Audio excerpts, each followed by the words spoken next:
పోరాటగలం TV వీక్షకులకు నమస్కారం. ఖమ్మంలో నేటి వార్త. ఖమ్మం యశోద హాస్పిటల్లో MBBS, MS general surgery, DNB vascular surgery, consultant vascular మరియు endovascular surgeon, foot care specialist doctor Srikanth Raju media సమావేశం నిర్వహించారు. ఈ సందర్భంగా వారు మాట్లాడుతూ హైటెక్ సిటీ యశోద హాస్పిటల్ నందు పిఏడి సమస్య వచ్చిన వారికి అడ్వాన్స్ టెక్నాలజీ ప్రొసీజర్ తో అత్యాధునిక సదుపాయాలతో అతి తక్కువ ఖర్చుతో ఓల్డ్ క్లాస్ స్థాయిలో ఎండోవాస్క్యులర్ టెక్నిక్ ద్వారా వైద్యం అందిస్తున్నామన్నారు. ఈ ప్రొసీజర్ ను నిడిల్ పంచర్ ద్వారా జస్ట్ వైర్లు పాస్ చేస్తారు. ఎక్కడా కూడా ఒక కోత కూడా కనపడదు. ఎటువంటి మత్తు మందు ఇవ్వకుండా పేషెంట్ స్పృహలో ఉన్నప్పుడే చేస్తారన్నారు. ఆ తర్వాతకి యథావిధంగా అన్ని పనులు చేసుకోవచ్చు అని తెలిపారు. కాళ్లకు సంబంధించిన ఫిజికల్ యాక్టివిటీ, వ్యాయామం చేయడం, ధూమపానం, మద్యపానాలకు దూరంగా ఉండడం వల్ల ఆపరేషన్ ద్వారా వచ్చే ఫలితాన్ని ఎక్కువ కాలం అనుభవించగలరని పేర్కొన్నారు. యశోద హాస్పిటల్ హైటెక్ సిటీలో స్టేట్ ఆఫ్ ఆర్ట్ ఇన్ఫ్రాస్ట్రక్చర్ ఉండడం వల్ల ఇప్పటి వరకు ప్రతి నెల సుమారు 100 నుంచి 150 మంది పేషెంట్లకు రికవరీ చేసి పంపిస్తున్నామన్నారు. ఈ కార్యక్రమంలో Yashoda hospitals Hitech City marketing manager D Balaraju, team leader K Mahesh తదితరులు పాల్గొన్నారు. పాత్రికేయ మిత్రులందరికీ నమస్కారం.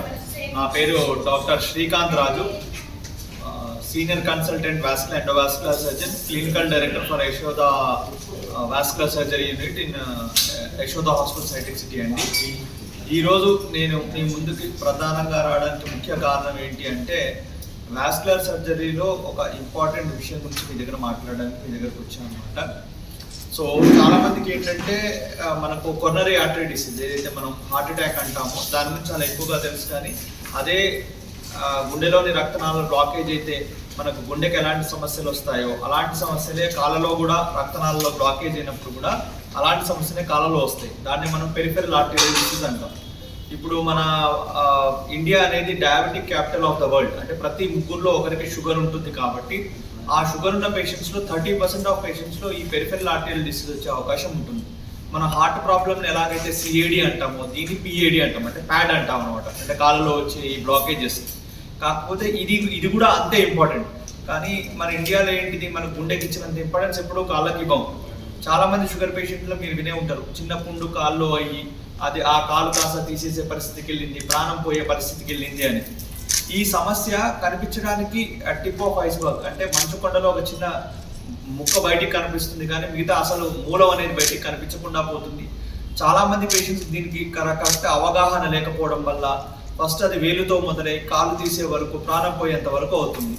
చాలా మంది ఇండియన్ పేషెంట్స్ ఎలా ఉంటారు, సింగిల్ బ్రెడ్ ఎర్నర్స్. వారి వల్లనే వారి కుటుంబము నిలబడుతుంది.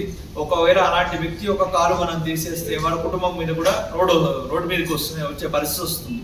కాబట్టి ఈ సమస్య ఉన్నప్పుడు ఇనిషియల్ స్టేజెస్లోనే దీన్ని పసిగట్టగలిగితే చాలా మంది కాలు కాపాడగలుగుతాము, ప్రాణం కాపాడగలుగుతాము, వాళ్ళ కుటుంబాలను కూడా మనం కాపాడే అవకాశం ఉంటుంది. ఇప్పటికీ నెంబర్ ఆఫ్ యాంపిటేషన్స్, అంటే మేజర్ యాంపిటేషన్స్, అది బిలోని యాంపిటేషన్ కావచ్చు, అంటే మోకాలు కింది భాగం వరకు కాలు తీయడం కావచ్చు, మోకాలు పై భాగం వరకు కాలు తీసే పరిస్థితి మనలాంటి డెవలపింగ్ కంట్రీ లైక్ ఇండియాలో ఎంత మెడికల్ ఫెసిలిటీస్ అవైలబుల్ ఉన్నప్పటికీ అత్యంత ఎక్కువ శాతం మంది చిన్న చిన్న టౌన్స్లో, మేజర్ సిటీస్లో ఇప్పటికీ కాళ్ళు కోల్పోయే అవకాశాలు కనబడుతున్నాయి. సో ఈ పెరిఫెరల్ ఆర్టరీ డిసీజ్ వచ్చినప్పుడు 3 ప్రధానమైన సింటమ్స్ ఉంటాయి. ఒకటి ఏంటిది, ఇంటర్మీడియట్ క్లాడికేషన్ అంటాం. అంటే నడిచేటప్పుడు కాల్లో, పిక్కలు, తొడలో బాగా పట్టుకొని వారు సరిగ్గా నడవలేకపోవడం. 2 రెస్ట్ పెయిన్, అంటే భరించలేంత నొప్పి కాల్లో ఉండడం వల్ల వారికి నిద్ర పట్టకుండా ఉండి ప్రాణాలు తీసుకోవాలనిపించే అంత నొప్పి కాల్లో రావడం. 3 మాలని గాయాలు కాళ్ళలో కావడం, గ్యాంగ్రీన్ అంటాం. ఈ 3 సింటమ్స్ వచ్చినప్పుడు ఖచ్చితంగా ఒక వాస్కులర్ సర్జన్ని కలిసి ఏ విధంగా అయితే మనం హార్ట్కు బైపాస్ చేస్తామో, ఏ విధంగా అయితే హార్ట్లో మనం స్టంట్ పెడతామో, అలా కాళ్ళలో, రక్తనాళాల్లో కూడా రక్తం ఇంప్రూవ్ చేయడానికి ఇలాంటి ప్రొసీజర్స్ చేసే అవకాశం ఉంది. ఈ అవకాశాన్ని సద్వినియోగం చేసుకోవాల్సిన అవసరం కూడా పేషెంట్స్కి ఉంటుంది. మా యశోద హాస్పిటల్స్ హైటెక్ సిటీలో మేము open surgeries like bypass surgeries కాళ్ళకు, అదేవిధంగా యాంజియోప్లాస్టీ, స్టంటింగ్, అది కూడా అత్యాధునికమైన పరిస్థితుల్లో ఎలాగైతే యూకే, యుఎస్, సింగపూర్లో ఎలా అయితే జరుగుతుందో ఆ లెవెల్ ఆఫ్ వైద్యం కూడా మా దగ్గర అత్యంత ప్రీమియం కాస్ట్లోనే, అదేవిధంగా అత్యంత మంచి సౌలభ్యాలతోటి స్టేట్ ఆఫ్ ఆర్ట్ ఇన్ఫ్రాస్ట్రక్చర్ ఉండడం వల్ల అవన్నీ మనం చేయగలుగుతున్నాం. సో ఆ యొక్క ఫెసిలిటీస్ని ఉపయోగించుకొని చాలామంది కాళ్ళు కాపాడాలని, అదేవిధంగా వారి ప్రాణాలను కాపాడాలనే ఉద్దేశంతో మేము ముందుకు వచ్చాం.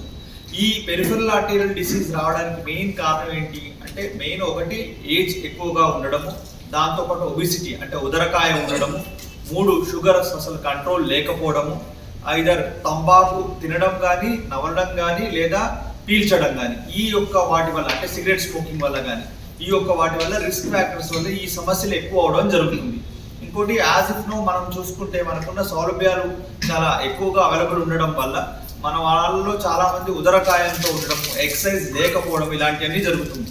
మన తాతలు కానీ మన తండ్రులు కానీ ఎవరు ఎక్సర్సైజ్ చేయలేదు. ఇప్పుడు మనం మాత్రం మీరు చేశారా లేదా, వాకింగ్కి వెళ్ళారా లేదా, ఇలాంటివి చేశారా లేదా అని అడిగే పరిస్థితిలో మనం ఉంటున్నాం.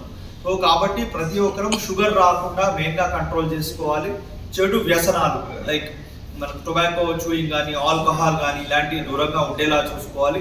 ఫిజికల్ యాక్టివిటీ రెగ్యులర్గా walking, jogging, running, cycling, yoga ఇలాంటివన్నీ చేస్తూ ఈ రోగాలకు చాలా దూరంగా ఉండాలని కోరుకుంటున్నాను. Thank you. Only sugar, cigarette smoking, tobacco chewing ఇవి మెయిన్ రిస్క్ ఫ్యాక్టర్స్.